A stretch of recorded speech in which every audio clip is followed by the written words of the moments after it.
You can be yourself, or you can be accepted, but not both at the same time. At some point, you start wondering, who the heck are we anyway? We know him as the best-selling author of a number of books. His work on the relationship between addiction and childhood development. Please help me welcome Dr. Gabor Maté. The top regrets of people who die before their time, you know what it is? That they weren't themselves. They spent their whole life trying to please others. That's the top regret. How do we fix broken people? Before we jump into this episode, I'd like to invite you to join this community to hear more interviews that will help you become happier, healthier, and more healed. All I want you to do is click on the subscribe button. I love your support. It's incredible to see all your comments, and we're just getting started. I can't wait to go on this journey with you. Thank you so much for subscribing. It means the world to me. The #1 health and wellness podcast. Jay Shetty. Jay Shetty. The one, the only Jay Shetty. Hey everyone, welcome back to On Purpose, the #1 health and wellness podcast in the world. Thanks to each and every one of you that keep coming back every week to become happier, healthier, and more healed. Now, today's guest is someone that you absolutely adore, that you love, that I admire so deeply. I feel honored whenever I'm in his presence. I'm a huge fan and follower of his work. And I would also like to say that we've been developing a little bit of a friendship behind the scenes, which I'm very grateful for as well. I'm speaking about the one and only Gabor Maté, who spent 20 years working in family practice and palliative care experience and worked for over a decade in Vancouver's downtown east side with patients challenged by drug addiction and mental illness. Gabor is the best-selling author of 5 books, including the award-winning In the Realm of Hungry Ghosts, Close Encounters with Addiction. Gabor is an internationally renowned speaker, highly sought after for his expertise on addiction, trauma, childhood development, and the relationship of stress and illness. And Gabor's latest book, The Myth of Normal: Trauma, Illness, and Healing in a Toxic Culture, remains a bestseller globally, and I highly recommend you get a copy if you haven't already. If you have a copy, grab one for a friend, and really, this would be my recommendation: make it your book club pick for your local book club, for your online book club. Make it a book that you discuss and share. Please welcome back to On Purpose, Gabor Maté. Thank you for being here. I am fondly remembering not only the last interview we had, but the last time we were together in Vancouver, when I saw you just before my show, and we spent a few moments together, and I genuinely look forward to seeing you whenever I can. So thank you for doing this. Well, it's such a pleasure, and I remember bicycling down to your hotel, and I wasn't in a great state, and we talked, and that helped to ground me, and then I think it was my idea that we should meditate together, and we did, and that was just so helpful for me. So it's just good to sit with you in any capacity. No, well, I remember I walked away from last time's conversation, both times, the first time we recorded and second time from that. And I always feel you create tiny mini shifts in my mindset through very subtle points you make. And it takes someone who's deeply studied their subject, not just theoretically, but practically, to be able to do that. So thank you. But let's dive straight in. I wanted to ask you this question. I've had the burning desire to ask you this question. So I read this quote the other day, and it says, it's by Frederick Douglass. Yeah. And the quote goes, "It is easier to build strong children than fix broken men." And my question was, how do we fix broken people? There's a wonderful song by Leonard Cohen called Come Heal or Come Healing. So it begins, "Oh, gather up the brokenness, bring it to me now. The fragrance of those promises you never dared to vow." And then he says at some point, and here's the answer to your question: "O troubledness concealing an undivided love, the heart beneath is teaching to the broken heart above." So this poet, visionary, saying we have 2 hearts. There's the brokenness above and the undivided love that's below. That's underneath. He's saying there's the broken heart above, and then there's a heart beneath that teaching the broken heart. So that implied in that is that nobody's broken. Then underneath the brokenness, there's wholeness. So, and that's not only Leonard Cohen, any spiritual teachers you know will tell you the same thing. So it's not a matter of fixing anything broken. It's finding the wholeness that's underneath the brokenness. Now, Douglas is totally right. Studies have shown that if you get children who suffer for first 3 years and then things get okay for them, they do much worse than those children who are well treated and have a good life for 3 years, and then everything goes to pieces. The latter group does much better. Because as Wordsworth says, the child is the father of the man. So that what happens early in life shapes our worldview and our sense of ourselves. So yes, Douglas is totally right. But ultimately, when I look at people, whether they agree with me or don't, or whether they are suffering or not, or whether they, even when they do terrible things, there's a wholeness, there's an undivided love underneath it, isn't there? There's a show right now in Los Angeles by somebody who's in a death row prison in Texas. And his name is Obi, sentenced to death. And he's on death row, has been for the last 20 years, while these appeals wind their slow way through the courts. If he wins the appeal, the best thing he can hope for is life without parole. And he's in love with life. He's had a transformation. He's dealt with his addictions. He's dealt with his brokenness. He learned meditation. He's an artist. And some of his art is being shown in Los Angeles right now. Unfortunately, I can't go see it because it's only open certain days a week and I'm not here. But there's somebody who came from a totally broken childhood and found a kind of presence. If you saw him, you and I could only envy the kind of presence and at least to speak for myself, can't speak for you, the kind of presence and the kind of engagement, the life that he's got in a death row prison. Well, if that can be healed, if that brokenness, the wholeness can be discovered underneath, there's no be broken. Very well said. I would agree to, at the core, at the root, at the essence, none of us are broken. Yeah. And our engagement with that which is broken and imperfect often rubs off on us. But what would you say are the most detrimental experiences that people have in those 3 years that end up creating horrific ripple effects long term? Anything that makes them disconnect from themselves, from their true selves, from their gut feelings, from their connection to their bodies, anything that deprives them of hope.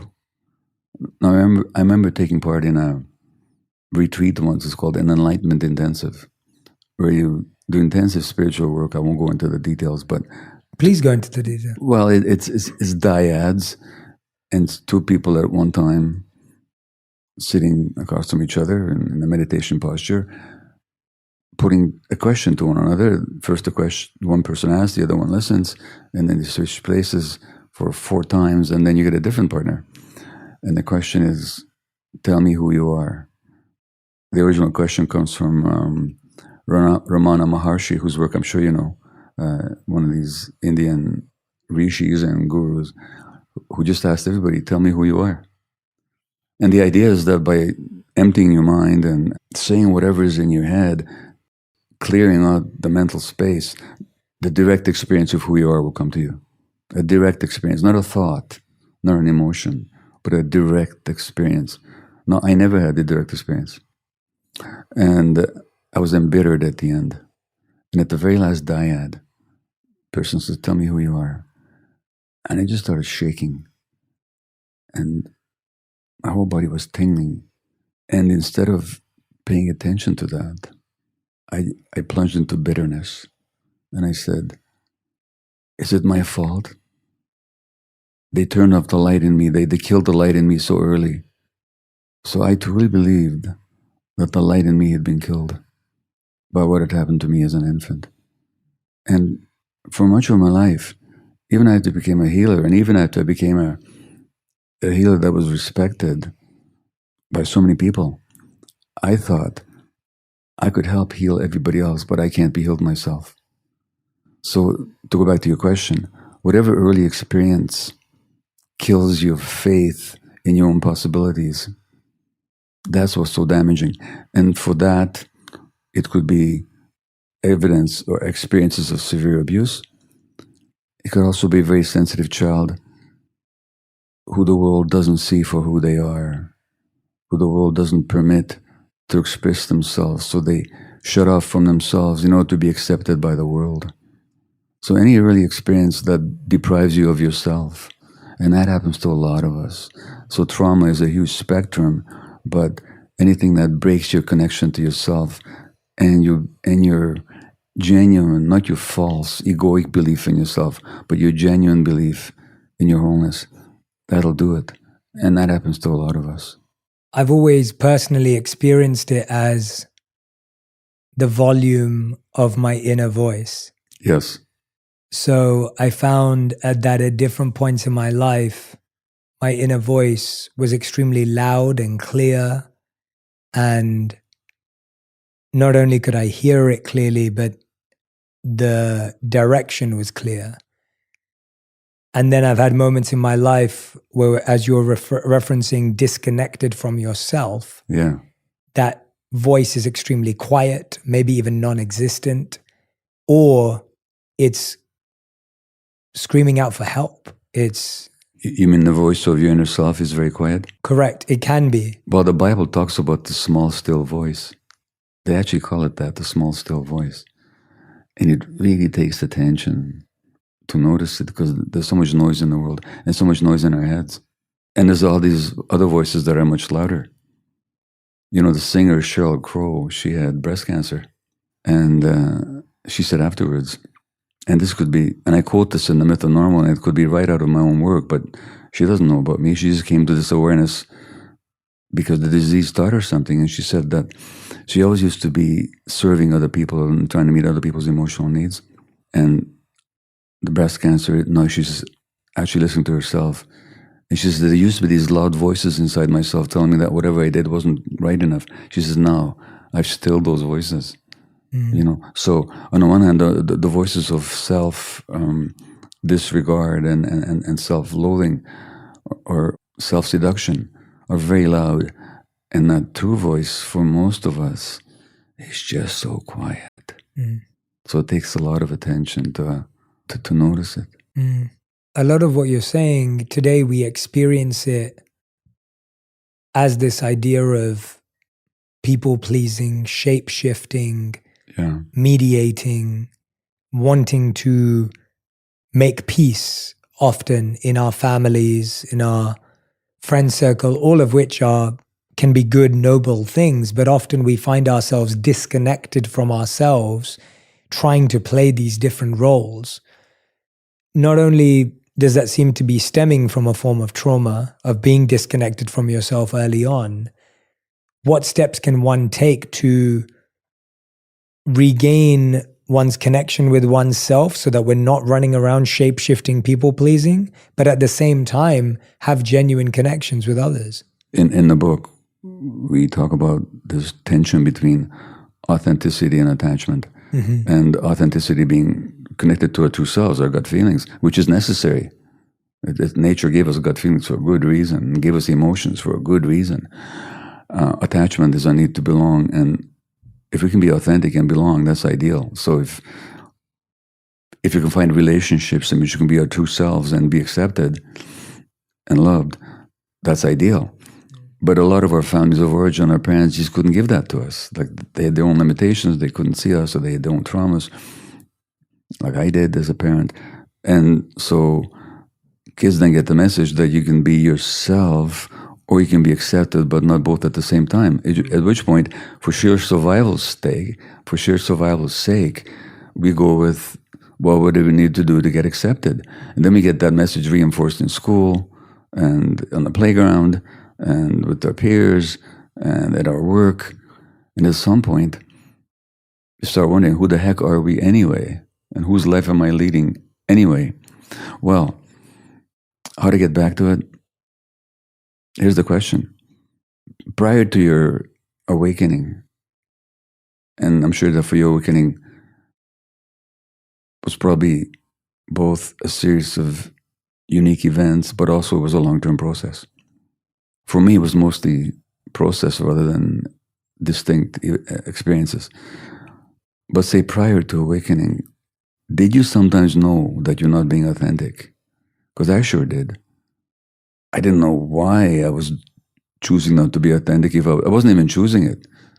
I just wasn't, but something in me knew. Well, here's the question. Who inside us knows? Only that authentic self. That's always there. And so I say to people, don't try and look for the authentic self. Just notice when you're not authentic. Just notice when you're not saying no. When there's a no that wants to be said. Just see where you're not saying yes. But there's a yes that wants to be said inside you.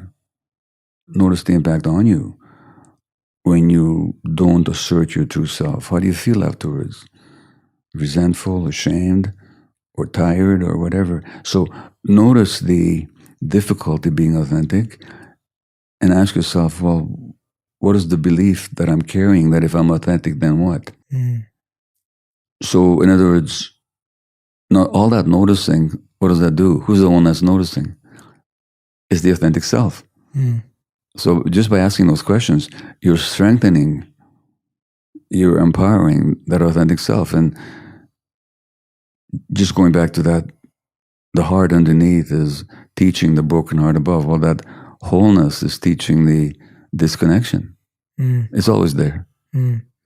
I find that in between those two hearts and in between those two layers, there's almost a layer of guilt and shame. So when we go against our authentic self, we do it because we're scared of whether we feel guilty or we may feel shame or fear. Yeah. And if we act authentically, we then sometimes feel guilt for acting that way because of how it impacts others or shame and fear. So walk me through the construction of fear and guilt and shame, which seem to be such, like if you thought about the emotions we all experience most on a daily basis. I mean, let me ask you that actually. What do you think, what are the emotions that you believe people are experiencing most often, most repetitively on a daily basis?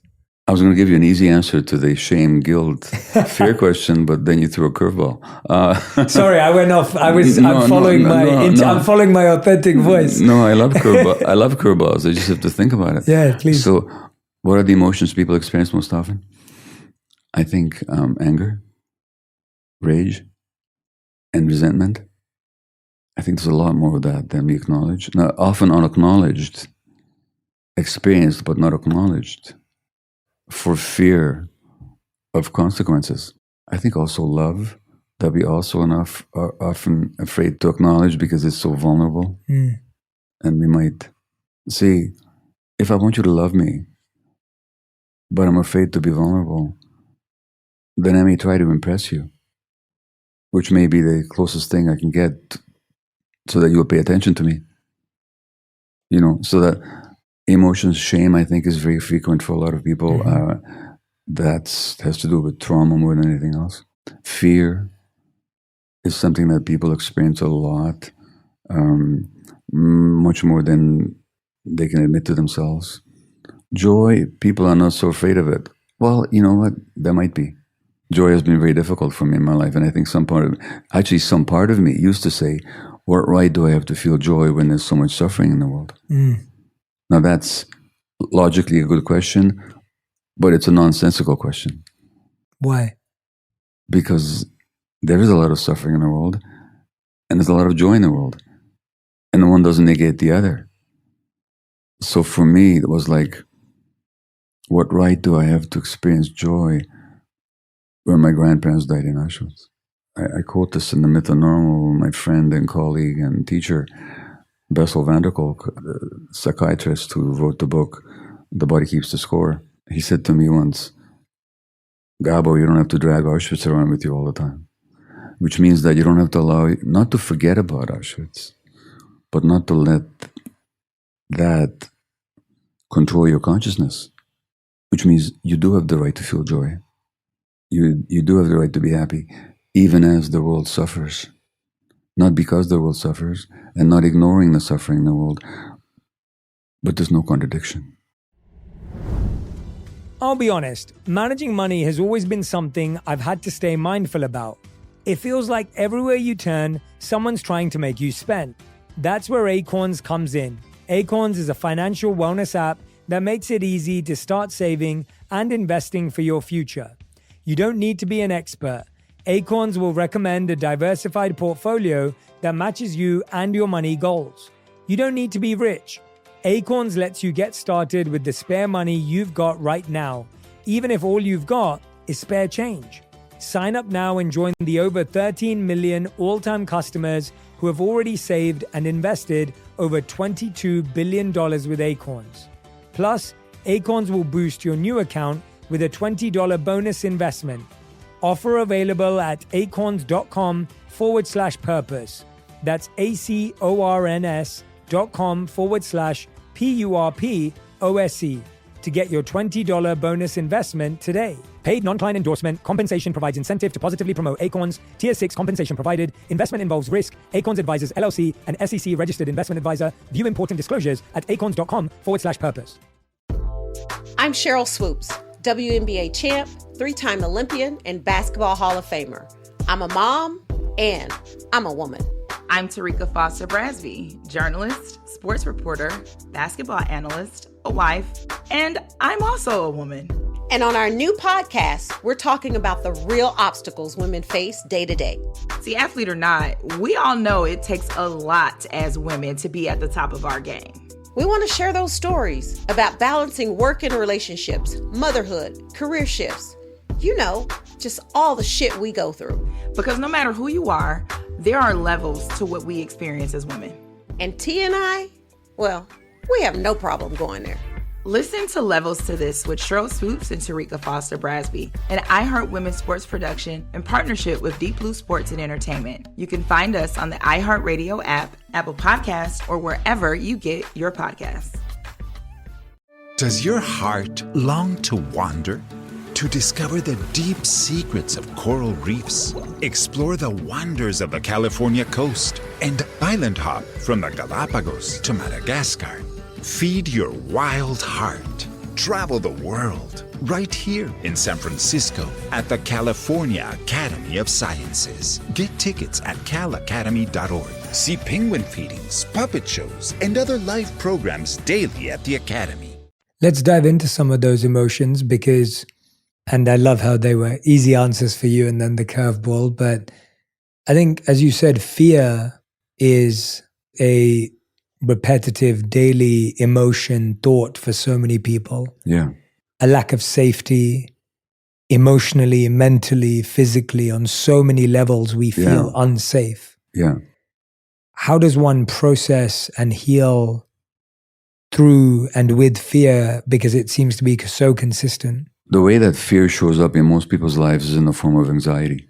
See, we are wired for fear. There's a great neuropsychologist died a few years ago before his time, Dr. Panksepp, and he identified all these emotional circuits that we share with other mammals.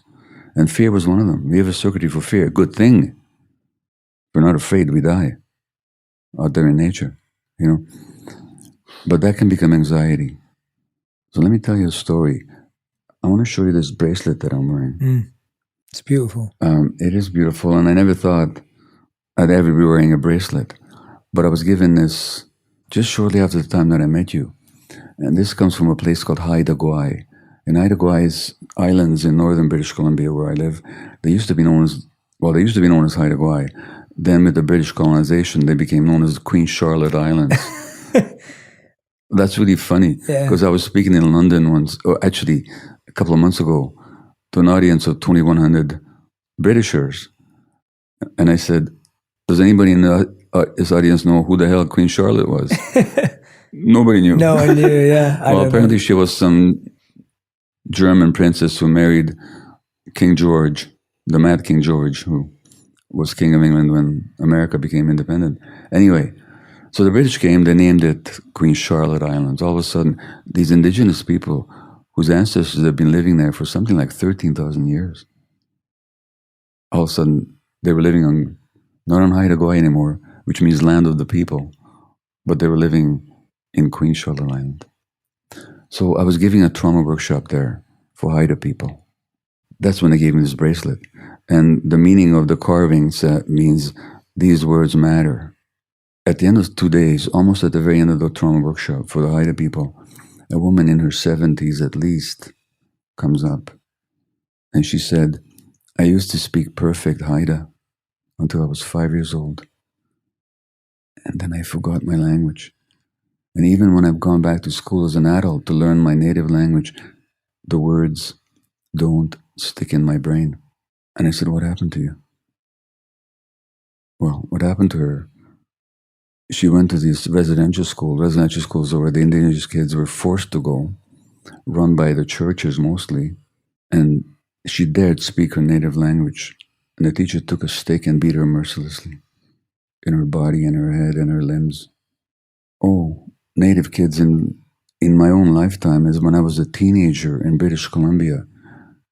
A 4-year-old Indian, they're not Indians, indigenous Canadian, First Nation kid, spoke their own language. They'd have a pin stuck in her tongue. So they literally, so I said to her, look, you're losing your language. Was your organism protecting you? It was your fear system telling you that if you do that again, you might not survive. Because she hated herself for it. She hated herself for the anxiety. She hated herself because I was so passive, she said. I said, that passivity was your organism's only way to protect you. Because had you fought back, or had you asserted your right to speak your language, much worse would have happened to you. So that fear protected her. But it translates into anxiety, where it's no longer fear of a specific thing, it's just fear of the world. Now, the rate of anxiety, so we have a system for fear. And the greatest danger to a young child is the loss of relationship. Because without relationship, we can't survive. I mean, we're defenseless, we're vulnerable, we're helpless. So the loss of protective adults is the biggest fear that the child has.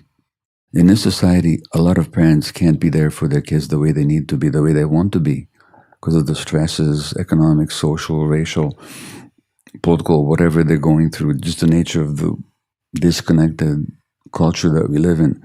Parents are not there for their kids the way the children need to be. The fear becomes chronic anxiety, that we're never safe. And now that becomes part of our sense of self. So what you say, but this lack of emotional safety, what it actually is that early childhood fear. Because when a child is afraid, they will ask for help. But when repeatedly the help is not available, and the adults don't come because they're too busy, too stressed, too traumatized, too preoccupied, too downtrodden, or too propagandized by parenting experts to ignore their kids' cries, the child gets the message that there's no safety. So that original fear that's meant to result in a cry for help now becomes chronic anxiety. So fear not dealt with gets ingrained as anxiety. It's no longer about anything specific. It's just being in the world is a source of fear, which it shouldn't be.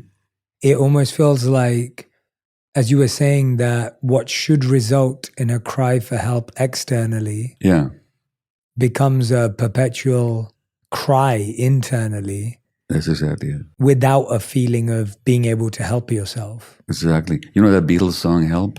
Yeah. Help, I need somebody, not just anybody. And John Lennon sings, and he was a very traumatized child, as you know, whose father left him when he was born and whose mother abandoned him a few years later. And then he sings in his song, when I was younger, so much younger than today, I never needed anybody's help in any way. But now those days are gone. I'm not so self-assured. So I open the door, please help me. No, that's not the way it was. When he was younger, so much younger than today, he needed everybody's help in every way. But because the help wasn't available, he had to shut himself down. and make himself sort of like a self-created, self-sufficient person. And only later on does they realize, you know what, I actually do need help. But he was never that person who didn't need help. He just believed he didn't need help. Why did he believe that? As an adaptation, because the help wasn't there. So many of us, one of the biggest things that people are afraid to do is to ask for help. When I give workshops, and I myself my automatic reaction when somebody offers help, oh no, it's okay. I'm fine. Even though the help would be very welcome, you know? Yeah. How do you find that? Because I feel so many people today have someone in their life who's closed off from help. Yeah. It might be your partner, it might be a child, it might be a parent. Yeah. We all have someone in our life who, in our limited capacity, but a little bit of awakening, we can notice that someone is really closed and won't receive help. Yeah. How do you help someone who is rejecting help or not accepting that they may need it because of the position they've experienced based on what you just said? I myself used to believe I was one of these people. I actually used to believe, can you believe this? I used to believe that everybody else could be stressed, but I couldn't be. I used to feel like that too. You know, I used to believe that I can help everybody, but I don't need help myself, you know? There used to be a time when I used to feel that too. Yeah. So how do you help something like that? You help them by accepting that that's how it is for them right now and not trying to push your help on them. Because when you try and push help, you're just going to get resistance. So if you can handle it, you can be around them and be open, but not insist or try and prove to them that they need help. Life will teach them. When I meditate these days, I do the compassion meditation, which says, you know, that may I face and overcome all of life's inevitable setbacks and challenges and failures with patience, understanding, strength, and determination. And may I rise above them with compassion and morality and integrity and wisdom and mindfulness. If we can stare on people compassionately without trying to prove to them that they need something that they don't believe they need, then at some point, life will bring a challenge that may prove to them that, yeah, they need help. And if you're still around, open, then they'll reach out to you. If you try and convince them, bring them over, prove it to them, force it on them. And I believe me, I've done that. I've done it with my own family. I've done it with others. You just invite resistance. So the best way to help people is not to help unless the help is invited. And that's almost what most of us don't want to hear, because we want to, again, going back to our earlier point, we want to fix and solve and make everything nice and perfect right now. Yeah. And I guess that is also a form of trauma. There's something there as to why we want that. When I write about people who are prone for chronic illness, it's often people like autoimmune disease, for example. It's often, and this is not just my own finding, other researchers have found this as well, that there are people who tend to ignore their own emotional needs and are compulsively concerned with the emotional needs of others. And they tend to believe that in the myth of normal, I quote an obituary. And obituaries are really interesting to me because they often highlight as laudable qualities the very things that I think contributed to a person's death. Let's talk about those. Yeah, there was a book written by an Australian nurse 12 years ago now called The Top 5 Regrets of Dying People. And she, like I used to work in palliative care, working with dying people, as you mentioned in the introduction. And for 7 years, I was the medical coordinator of a big palliative care unit, dying people at Vancouver Hospital. And this nurse, also a palliative care health worker, wrote this book, The Top Regrets of People Who Died Before Their Time. You know what it is? That they weren't themselves. That they spent their whole life trying to please others. That's the top regret. Now, this obituary, you have to believe that I'm not making this up. This is a physician in Canada who died at age 72 of cancer. And the obituary says, Sidney and his mother had an incredibly special relationship, a bond that was apparent in all aspects of their lives until her death. As a married man with young children, Sidney would have dinner with his parents every day. Then he would go home as his wife Rosalind and their 3 children waited for him with yet another dinner to eat and to enjoy. Not wanting to disappoint either woman in his life, Sidney kept eating 2 dinners a day for years until gradual weight gain began to raise suspicions. Now, this man suffered from 2 fatal beliefs, and when I say fatal, I mean fatal. One is that he was responsible for other people feel, and the other is that he was never disappoint anybody. Now, so many of us go through life like that. You know? Now, actually, I'm not responsible for how you feel. I'm responsible for how I act, for how I speak, what I do and what I say. I'm not responsible for how you feel in response. When you were in Vancouver and you contacted me, and if I hadn't feel like seeing you, if I hadn't slept all night, say, because I was up with some other duty or looking after somebody, and if I had said yes and still met you for coffee, because I had fear of disappointing you, and because I didn't want you to feel disappointed, what would that have meant for me? It would have meant for me more fatigue, and probably I would have resented the hell out of you, even though I was pretending to be nice, you know. Thank God. and you, on the other hand, if I said no, if I was authentic and I said, look, Jay, I'm sorry, so glad you're in town, but I was up all night. I just, Now, if you had felt hurt and perceived yourself as rejected by me, that's not on me. That's your interpretation of my behavior. Nothing to do with me. I just said what was true for me. So, but that fear of disappointment, had I been afraid to disappoint you because I don't want to lose your friendship, and I don't want to lose your friendship, but if I believe that if I'm authentic, I'm going to lose Jay's friendship, that's going to keep me inauthentic. And you'll never know me. And even when you like me, there's still going to be a fear in me. What if he really knew me, Yeah. So it doesn't even work. Yeah. But we're so afraid of disappointing others. And then one day I may feel we have an inauthentic friendship. That's because right. I can notice that you're not being fully yourself. Yeah. And then I can even feel that way. You can let me down even by trying to be everything I wanted you to be. That's what I find so fascinating in life, is that you can let someone down even after becoming everything you thought they wanted you to be. Well, exactly. Well, go back to that example of coffee. If I said to you, Jay, I'm sorry, I can't do it today, which honors you more? If I believe that you're so weak and vulnerable that you can't handle a no, or if I honor you by telling you the truth, which shows you more respect? Definitely there. So that I can be everything you want me to be and still not honor you. Yes. Yeah. It's fascinating how we can be so opposite in our perceptions and viewpoints. Yeah.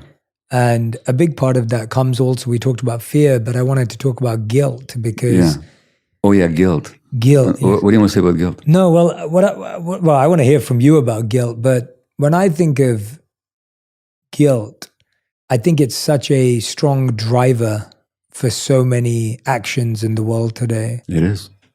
We're guilty of something in the past, and therefore we do something strange in the future or the present that we wouldn't have done. We feel guilty right now, and that makes us say something that we don't mean or something that we... Exactly.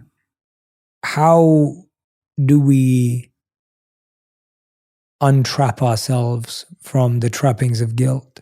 Great. Well, let me tell you a story. So, in the Bible, in the Old Testament, Moses is a Hebrew boy born at a time when the Pharaoh's soothsayers declare that some Hebrew male born around this time will rise up and challenge the Pharaoh. So they decide to kill all the Hebrew newborns by throwing them into the Nile River. But Moses' mother, rather than throws the boy into the river, but in a wicker basket. And so Moses flows down the river, and he gets plucked out of the water by the Pharaoh's daughter, who adopts him. So this Hebrew infant is adopted into the royal court, treated like a prince. That's why Walt Disney could make a film called Prince of Egypt. You know, all this happened just so Walt Disney could make a film. You know? in any case, there's an extra biblical legend. It's not in the Bible, but it's an ancient legend. And you think, what the heck is this guy talking about? I just asked him about guilt, and he's talking about No, Moses. I love this. This is my favorite type of answer. Okay. Is when I'm curious and I'm following because I don't know where you're going. Okay, great. But believe me, I'm going to come back to I guilt. believe it. I believe it. I trust you. So the legend is that Moses is a toddler, and the Pharaoh's soothsayers divine that he might be a danger, which eventually he proves to be. So they decide to put him to a test. They put in front of him two sparkling objects. Now, I don't know if you remember, but in the Bible, Moses is a speech impediment. And it's his brother Aaron who has to do the speaking for him. How does he get the speech impediment? Well, the Pharaoh's soothsayers say, well, this boy needs to be examined. And they decide to put him to a test. And they put in front of him two sparkling objects. One of them is a royal diamond of Egypt. And the other is a sparkling glowing ember of coal. Now, if Moses reaches for the royal diamond, it means he's got royal ambition and he needs to be killed.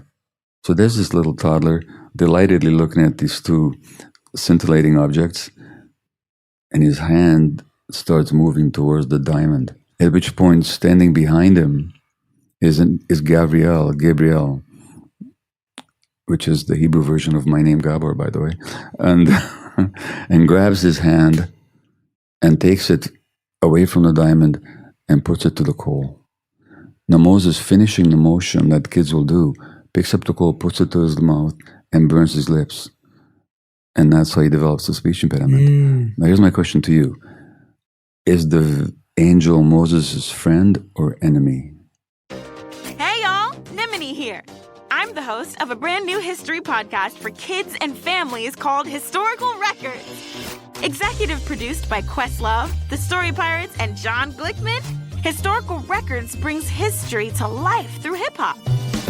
Smash, slam, another one gone. Bash, bam, another one gone. The crack of the bat and another one gone. The tip of the cap, cause another one gone. Each episode is about a different inspiring figure from history, like this one about Claudette Colvin, a 15-year-old girl in Alabama who refused to give up her seat on the city bus 9 whole months before Rosa Parks did the same thing. Check it. And it began with me.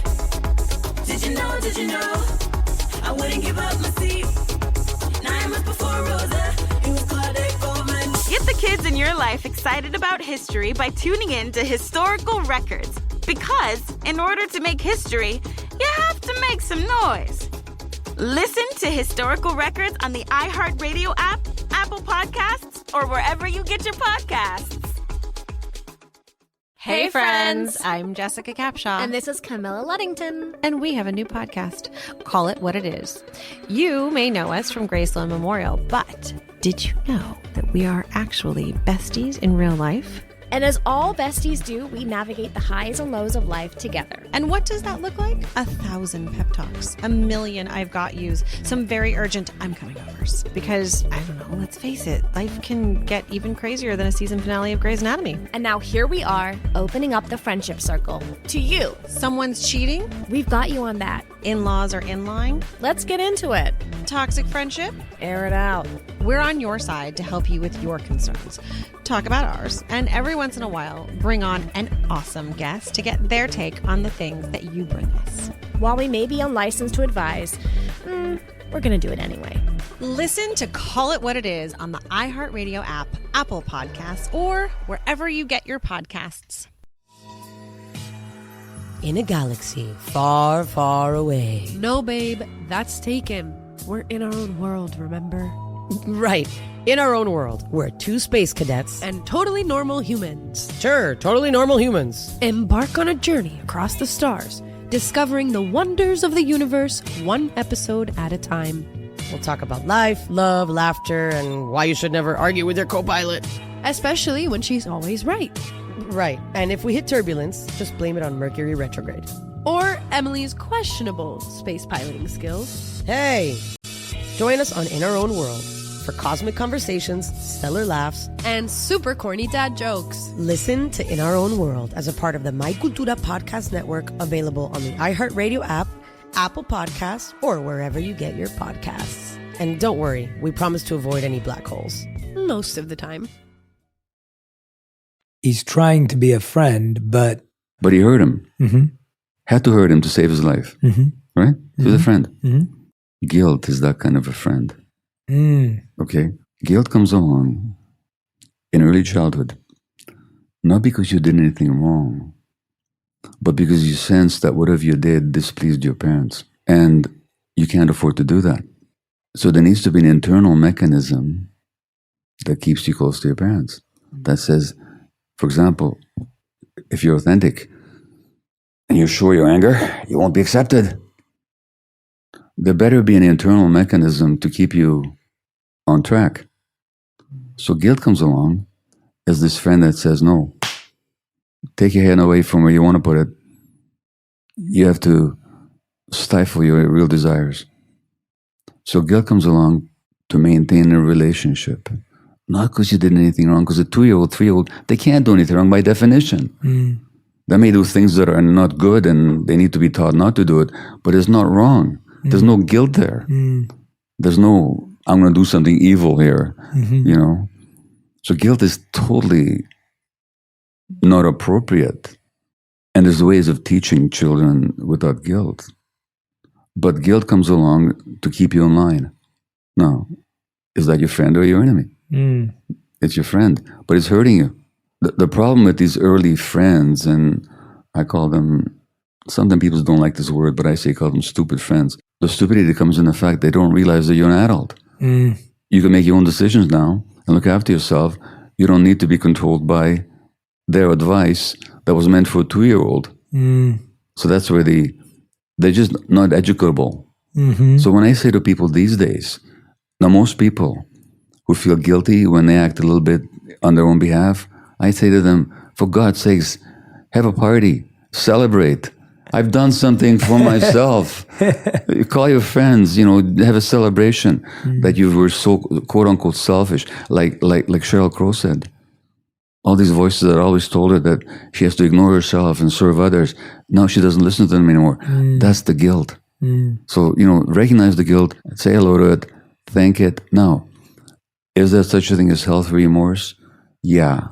If I promise to meet you for coffee and I don't show up because I find something more pleasurable to do, I should feel some remorse. So remorse is about specific, that's healthy remorse. You know, if I break my word, if I hurt somebody where I should feel remorse. But that's not a long-term thing. It's not the chronic guilt that you're talking about. That's not something what happened a long time ago, and now it limits me or controls me.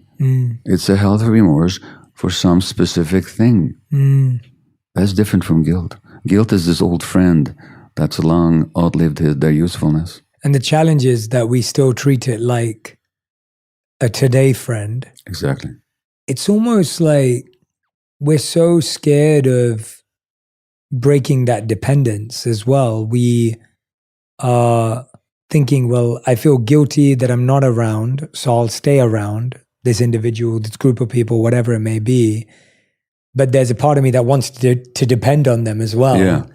And I don't want to break free completely as well, because I don't even know what that looks like. Yeah. Like you're saying, like as an adult, you can take care of yourself, you can walk your own path, but you're actually scared of doing that. Yeah. And so you accept the pain of guilt because it allows for dependence. Well, that's a good point. And I often say to people, you're going to have pain one way or the other. Yes. Which pain would you like? Because sometimes in life, there's no pain-free options. You can have the pain of suppressing yourself for the sake of being accepted, or you can have the pain sometimes of being yourself and not being accepted. You can have pain one way or the other. Now, I have my own bias that the pain of not being ourselves ultimately is by far the greater and the more chronic pain, and that the pain, the short-term pain of being ourselves, brings liberation and genuine independence, which means I can have genuinely independent relationships with other people who are willing to accept me as independent. You know, but in the short term, which pain do you want? Not There's no pain-free option. You know? Yeah, for sure. That you reminded me of this beautiful idea that Thich Nhat Hanh shares, that there's familiar pain and unfamiliar pain. And these are our two choices. And the challenge is we're so scared of unfamiliar pain that we would rather choose familiar pain and go through the same pain because we know how it's going to feel. Exactly. And we think, oh, at least I'm aware, at least I am conscious of how bad it can get. Exactly. But hearing you speak, being independent or being dependent both has pain. Yeah. But the pain of dependence far outweighs the pain of independence. Well, just put a bit of a nuance in there. Ultimately, I mean, Thich Nhat Hanh also talk about interbeing, how we all inter-are. So in a certain sense, we do depend on each other, you know, and that's okay. The question is, do we depend on each other authentically or inauthentically? The fact that I'm independent doesn't mean that I'm not going to reach out for help or that I won't offer it.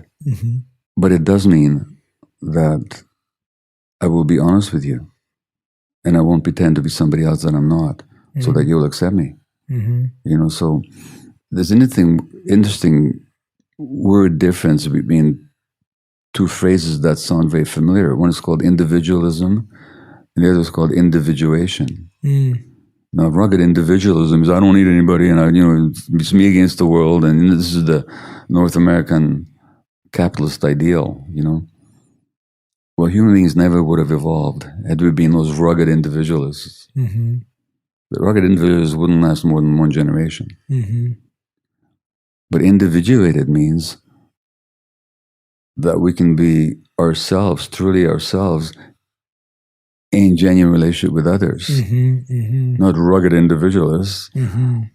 I mean, the most boring people are rugged individualists because they all look the same, you know. So you can be individuated and be truly yourself and still belong and still vulnerably desire human contact, you know?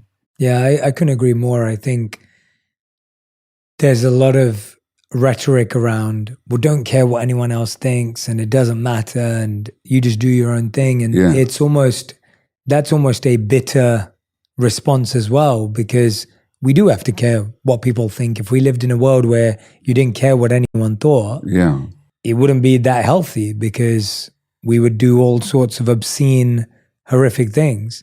I'd phrase it differently. I'm intrigued. Yeah, I'm intrigued. Yeah. I don't care what anybody thinks, but I do care what I do and how it affects other people. You know, so there's another spiritual teacher, Gunnar Rotana. He wrote a book called Mindfulness in Plain English, which I've just been working through recently. And he's talking about a higher morality that comes from being truly yourself and in touch. And he says, well, you don't need rules anymore because it's like St. Augustine said, love and do what you will. So if you actually love the world, you don't have to give yourself rules because that love will dictate how you act towards other people. I can't worry about what other people think. Look, if I worried about what other people think, I would not have written any of my books because each of my books challenge the reigning orthodoxy in say, medicine, you know, or whether it's around attention deficit or stress and disease or addictions. And every time I write a book, I'm saying something that, I'm not saying that I invented it, but that I've come to understand and fervently believe and want to communicate. But I can't worry about what other people think.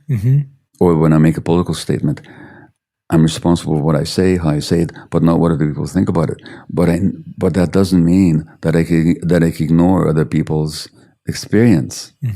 So as long as my intention is purely to speak a truth, and I do so with integrity, I can't worry about what other people think. I can't. But that doesn't mean I'm going to go around just doing terrible things because I don't care what you think. As long as I'm convinced that what I do, if I've done that kind of inventory, and I haven't always, but if I do an inventory about, well, what is my intention here? Is there a hierarchy of pain or hierarchy of trauma? What do you mean by hierarchy? I feel like people feel like, well, this trauma is worse than this trauma and this trauma is better than this one. We often hear about that as a conversation. Is that accurate? So one could say so, because if you look at a child who's, say, sexually abused, as opposed to a child whose parents just can't honor and accept and validate their emotions, well, my God, you're talking about two different set of experiences, so that there's certainly horrific things happen to some people to wound them, and other people suffer wounds in a very different way. But the question is it useful to make that distinction? It's one thing to recognize it, but let's say you were my 4-year-old. You come to me and you say, Dad, I'm afraid of so-and-so. And I say, snap out of it, only cowards are afraid, and to get out of here, take care of yourself. And then you went to your mom and said, I tried to talk to Daddy, but would it be helpful for your mother to say, oh, snap out of it? Think of all the kids that are being sexually abused. Think of all the starving kids. Think of all the kids that are being bombed. What are you complaining about? Would that be helpful? No. So that it's not a helpful game to play. I don't compare people's traumas. Trauma simply means a wound, and people are wounded in all kinds of ways. When I try to help people, the least helpful thing I can do is to tell them that somebody else's trauma is much worse than mine, or much worse than yours. So, objectively, yes. Practically, it's not a helpful distinction. People are wounded, and you have to tend to the wound, whatever it is. If you came to me with a cut on your arm, and you asked me to stitch it up, it wouldn't be helpful for me to tell you that, oh, what are you worried about? There's people with broken arms out there, or people with broken, So no, it's not a helpful thing to engage in, even though there's truth in it. Yeah. What's really fascinating every time I speak to you, Gabor, is that there's such nuance, subtlety, and there's a quote that I want to share with you to get your thoughts on. I want to bring it up here. Yeah. So this quote is from F. Scott Fitzgerald, who famously wrote, "The test of a first-rate intelligence is the ability to hold two opposing ideas in mind at the same time and still retain the ability to function. One should, for example, be able to see that things are hopeless, yet be determined to make them otherwise." Absolutely. So that's brilliant. And what Fitzgerald is talking about there is what is called integrative intelligence. And integrative intelligence is when you can say, on the one hand, on the other hand, both things can be true. And I need to somehow come to some conclusion about them without rejecting the one truth or the other. Now, little kids are totally incapable of integrative intelligence. So a 3-year-old will either say, I hate you, Daddy, or I love you, Daddy. But they can't say, I love you, Daddy, but I'm very angry with you, which is really what's going on. It's either love or hate. So integrative thinking is a capacity of intellectual and actually emotional maturation. A lot of people are completely incapable of it. It's one or the other. You talked about the deadness of the heart and the moral apathy. And all my life, since I've been conscious of the horrors, including and beginning with the Holocaust that nearly killed me and killed my grandparents, nearly killed my parents and I. But when I became conscious of that at age 11, what happened was that my parents had a book on a high shelf they didn't want me to read. And when I was 11, I climbed up on a chair, and it was a book called The Scourge of the Swastika. And it was the first book about the Nazi horrors. And I saw photographs, and I read the story. And for years, Jay, afterwards, literally every day my head would be dizzy. I'd spin. I'd say, how is this possible? How is our heart not broken every day? I'm asking you now, because I'm wrestling with this question. I suppose I have an intellectual answer, or more to the point, maybe along the lines of what Fitzgerald says. How can our heart be broken and not be broken at the same time? Because I think both are necessary. Yeah. And I find everything all across the world that occurs, I feel like people's hearts are broken, but they break and ache for different things. And I think that that's why the words of Fitzgerald resonate so strongly with me. Yeah. Because just to repeat those last two lines, one should, for example, be able to see that things are hopeless, yet be determined to make them otherwise. And, you know, what you're saying, it's how I was trained in the monastery as well. The goal was always, how can you be a helper? How can you be a server? How can you be useful? How can you help heal? Like, that's what you look for in moments of tragedy, whatever they may be. And I just think that not